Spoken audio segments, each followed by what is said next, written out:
ప్రముఖ senior most నటీమణి Telugu చలనచిత్ర శివరంగానికి గర్వకారణంగా నిలిచి దాదాపుగా 400కు పైగా సినిమాల్లో ఎన్నో మంచి పాత్రలతో మనల్ని అలరించిన ప్రముఖ సీనియర్ మోస్ట్ యాక్ట్రెస్ షావుకార్ జానకి గారి అకాల అస్తమయం అన్న వార్త ప్రతి ఒక్కరిని షాక్కి గురిచేసింది.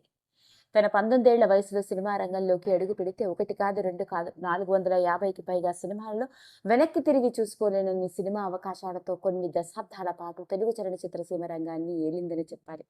ముఖ్యంగా ఎన్టీఆర్, ఏఎన్ఆర్ గారులతో కలిసి ఎన్నో సినిమాలలో నటించింది.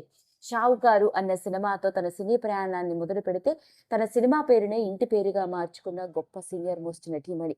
ముఖ్యంగా ఎన్టీఆర్ గారితో ఈవిడికి ఎంతో ప్రత్యేకమైన అనుబంధం ఉండేది. ఆయనతో కలిసి ఒకటి కాదు, రెండు కాదు, దాదాపు 60కి పైగా సినిమాలలో హీరోయిన్ గాను, లీడ్ యాక్ట్రెస్ గాను, సపోర్టింగ్ యాక్ట్రెస్ గా కూడా నటించింది. అలా ఎన్టీఆర్, ఏఎన్ఆర్ వంటి వాళ్లతో ఎన్నో సినిమాలలో పోటాపోటీ పడి నటించి అలరించిన ఆమె తెలుగులో మాత్రమే కాకుండా తమిళ్లోను, మలయాళంలోను, కన్నడలో కూడా ఒకప్పటి స్టార్ హీరోయిన్గా రాణించింది. ఇలాంటి షావుకారి జానకి గారు 94 ఏళ్ల వయసుతో ఏర్పడ్డ అనారోగ్య సమస్యలతో బాధపడుతూ లంగ్స్ ఫెయిల్యూర్ కారణంగా కాలం చేయడంతో ఆమె వ్యక్తిగత జీవితంతో కూడుకున్న విషయాల్లోకి వచ్చి వైరల్ అయ్యాయి. ఈరోజు ఈ వీడియోలో మనం మాట్లాడుకోపోయేది తల్లిపోయిన 24 గంటల్లోనే ఆమె పెద్ద కూతురు ఏం చేసిందో తెలిస్తే మనందరం నోరెళ్ళ పెట్టవలసిందే. ఇక షావుకారి జానకి గారి వ్యక్తిగత జీవితాన్ని గనక గమనించినట్లయితే ఆవిడ నటిమణిగా రాణిస్తున్న రోజుల్లో ఏనాడు కూడా ఆమె పెళ్లి గురించి, ఆమెకి 3 పిల్లలు ఉన్నారన్న విషయాన్ని ఎవరితో పెద్దగా పంచుకోవడానికి ఇష్టపడేవారు కాదు. పెళ్లి చేసుకుని 3 పిల్లలు పుట్టి పెద్దవాళ్ళు అయిన కొంతకాలం తర్వాత భర్తతో మనస్పర్ధలు రావడంతో భర్తతో దూరంగా వచ్చి ఒంటరిగా తన 3 పిల్లలతో జీవితాన్ని నెట్టుకుంటూ వచ్చింది. ఇక మరి ఆవిడ పెద్ద కూతురు గురించి కనుక మాట్లాడుకున్నట్లయితే పెద్ద కూతురు పేరు యజ్ఞప్రభ.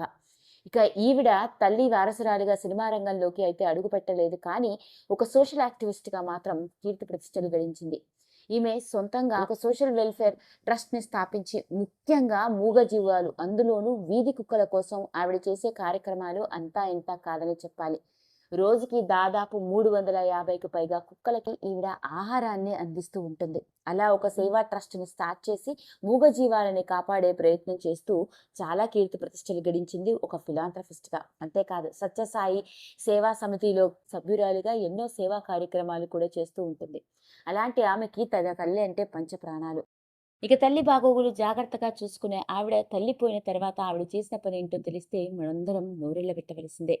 తన తల్లి హీరోయిన్గా సినిమా ఇండస్ట్రీని ఒక ఊపు ఊపోయడంతో, తన అందం నటనతో ప్రేక్షకుల గుండెల్లో అలానే నిలిచిపోవడంతో, తన తల్లి పోయే సమయంలో కూడా అలానే అందరి గుండెల్లో ఆమె ముఖ చిత్రం నిలిచిపోవాలని, తల్లి అలా కదల్లేని స్థితిలో చివరి చూపు చూడటానికి వచ్చిన వాళ్ళకి తల్లి ఎప్పుడు ఆమె ఎలా కనపడేదో అలానే కనపడాలి అని దగ్గరుండి పట్టుచీర ఆమెకి కప్పడం, అంతేకాకుండా మేకప్ చేసి కళ్ళకి కాటుక పెట్టి పెదాలకి లిప్స్టిక్ పెట్టి ఎంతో అందంగా తీర్చిదిద్ది తల్లిని అందరికీ చూపించిన వైనం అక్కడ వచ్చిన వాళ్ళందరినీ ఆవిడ చేస్తున్న పనికి షాక్కి గురి చేసింది. ఇక కంటతడి పెట్టుకుంటూ తన తల్లి లేని లోటు ఎవరూ తీర్చలేదని, తన తల్లి ఎంతో అందంగా ఎంతో చక్కని నటనతో మనలందరినీ అలరించడంతో ఆవిడని చూడటానికి వచ్చిన అభిమానులందరికీ ఆవిడ చివరి రోజు వరకు కూడా ఆవిడ ముఖ చిత్రం అలానే గుర్తుండిపోవాలన్న ఉద్దేశంతోనే అలా చేసిందట. అలా మొత్తానికి షావుకారి జానకి గారి అస్తమయం తర్వాత 24 గంటలు కూడా గడవక ముందే చిట్ట చివరి కార్యక్రమాలలో ఆవిడ పెద్ద కూతురు యజ్ఞప్రభ ఏం చేసిందో తెలుసా అంటూ వచ్చిన వార్త ఇప్పుడు ప్రతి ఒక్కరిని కట్టతడి పెట్టుకుని. ఈ వీడియో కనుక మీకు నచ్చినట్లయితే లైక్ చేయండి, షేర్ చేయండి, సబ్స్క్రైబ్ చేసుకోండి. మరిన్ని వీడియోస్ కోసం పక్కనే ఉన్న బెల్ ఐకాన్ని నొక్కడం మాత్రం